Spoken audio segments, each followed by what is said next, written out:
बिस्मिल्लाहिर्रहमानिर्रहीम। बहुत शुक्रिया सदर Lahore high court bar association, हमारे प्रोफेशनल ग्रुप के लीडर और हमारे मेंटोर भी मोहतरम मोहम्मद खान साहब की यहाँ पे मौजूदगी। यकीनन ये प्रेस कॉन्फ्रेंस सिर्फ़ और सिर्फ 7 मई को जो high court Karachi bar association का इलेक्शन है उसके प्रोसेस को सबोताज करने के साथ साथ इस बात की तरफ भी इशारा है और हमारी वो ज़िम्मेदारी भी है कि हम वो बात करें कि आपने देखा कि कराची बार एसोसिएशन जो कि बेहतरीन एक डेमोक्रेटिक प्रोसेस के साथ एक हिस्ट्री रखती है अपने अंदर कि एक वकला के वोट का जिसको वो सही हकदार समझते हैं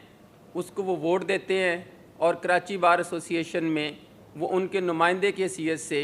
ना सिर्फ वेलफेयर ऑफ बार के लिए काम करता है बल्कि कॉन्स्टिट्यूशन की ज़िम्मेदारी जो हिफाजत की है उसको भी वैसे तरीके से निभाते रहे हैं। पिछले कुछ सालों से कराची बार एसोसिएशन में आमिर वड़ैच साहब को जो शोहरत मिली, जो नेक नामी मिली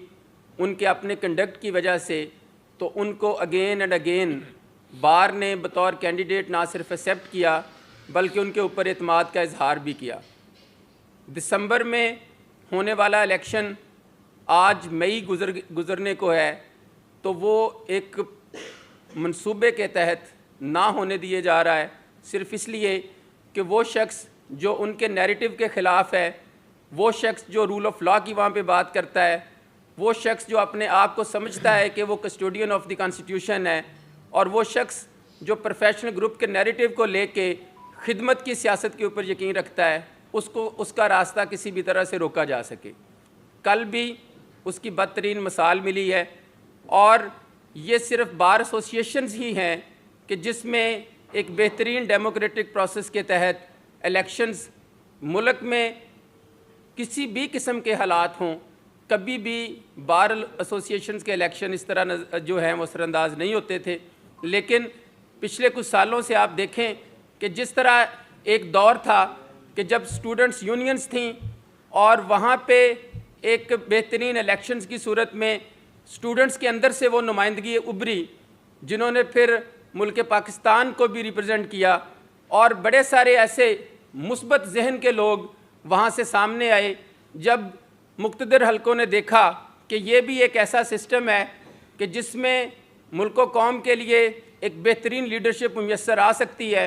तो पाकिस्तान मुखालिफ कुव्वतों ने फिर उसका रास्ता भी रोक दिया और वो भी इलेक्शंस ख़त्म हो गए और वो जो लीडर्स थे, जो इमर्जिंग लीडर्स थे, उनको भी फिर सामने आने से रोक दिया गया। अब भी मौजूदा सूरत हाल में बार एसोसिएशन ही एक ऐसा प्लेटफॉर्म है कि जो एक हक़ की आवाज़, जो कॉन्स्टिट्यूशन की आवाज़, जो रूल ऑफ लॉ की आवाज़ बन के ना सिर्फ अपना हक़ अदा कर रहे हैं लेकिन इसके साथ साथ जो वो अदारे और अथॉरिटीज़ हैं उन्होंने एक अरसे से पहले डिवाइड एंड रूल के तहत वकला के अंदर ही एक ऐसा ग्रुप जिसको उन्होंने पर्सनल इंटरेस्ट के ऊपर नवाजा और फिर उन्होंने भी अपना नैरेटिव मुल्की सालमियत की बजाय अपने ख़ुद के मफादात को रखा और आपने देखा कि उन्होंने फिर सपोर्ट किया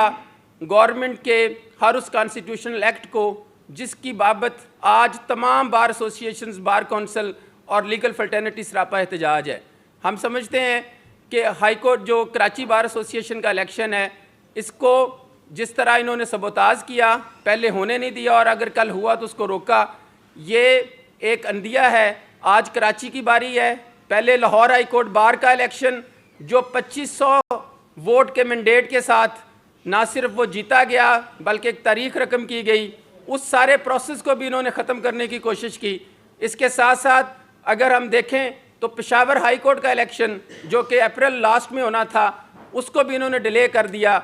बहुत सी ऐसी बार एसोसिएशन पंजाब की हैं कि जहाँ पे इनकी तरफ से जो इनके फेवरेट कैंडिडेट्स थे वो नहीं जीत सके तो उनके रिज़ल्ट्स रोक लिए गए। ये सारी जो सिचुएशन है वो इस बात का अंदिया देती है कि ये ग्रुप जो इस वक्त मुसल्लत है हम पे, वो ये चाहते हैं कि इस्टेब्लिशमेंट के हाथों बार के अंदर ये जो बेहतरीन डेमोक्रेटिक प्रोसेस है इलेक्शन का, इसका भी कला कमा कर दिया जाए और ना इलेक्शंस हो, ना बार की नुमाइंदगी हो, ना बार एसोसिएशंस हों और ना ही कोई बंदा कानून के आइन के मुहाफ़िज़ के तौर पे अपना हक़ अदा कर सके। लेकिन ये इसमें नाकाम थे, ये इसमें नाकाम होंगे। हम लाहौर बार एसोसिएशन के प्लेटफॉर्म से भी, Lahore high court bar association के प्लेटफॉर्म से भी इस बात का इनको अंदिया देते हैं कि ये होश के नाखून लें। ये इलेक्शंस वकला एक अपनी बेहतरीन काज के लिए अपने नुमाइंदे चुनते हैं। इसको इस तरह अगर इन्होंने जनरल इलेक्शंस की तरह लेके चले तो फिर ये सिस्टम नहीं चलने वाला, और यहाँ पे फिर जो इंतशार होगा वो कहीं बार एसोसिएशंस में नहीं है, वो पूरे मुल्क में होगा। यहाँ का वकील जो है वो पेशावर में भी, कराची में भी, लाहौर में भी, बलूचिस्तान में भी वो एक कॉन्स्टिट्यूशन के मुहाफ़िज़ के तौर पे मौजूद है। और अगर किसी भी बार एसोसिएशन के साथ ये करते हैं तो वो ये ना समझें कि वो उसकी हद तक है। इसकी आग फिर पूरे मुल्क में जाएगी, तमाम बार एसोसिएशंस में जाएगी, और उसका फिर इनको जवाबदेह भी होना पड़ेगा और कंसिक्वेंसेस भी फेस करने पड़ेंगे। मैं अपनी Lahore high court bar association का भी शुक्रगुजार हूँ कि इन्होंने आज इस इशू के ऊपर फौरी तौर पे प्रेस कॉन्फ्रेंस अरेंज की, हमें भी मदऊ किया, हमारी लीडरशिप को भी मदऊ किया, और इस बात के ऊपर कि जो कराची में इलेक्शन नहीं हो सका उसके ऊपर हम अपना मौक़िफ़ दे सकें। बहुत शुक्रिया, थैंक यू सो मच।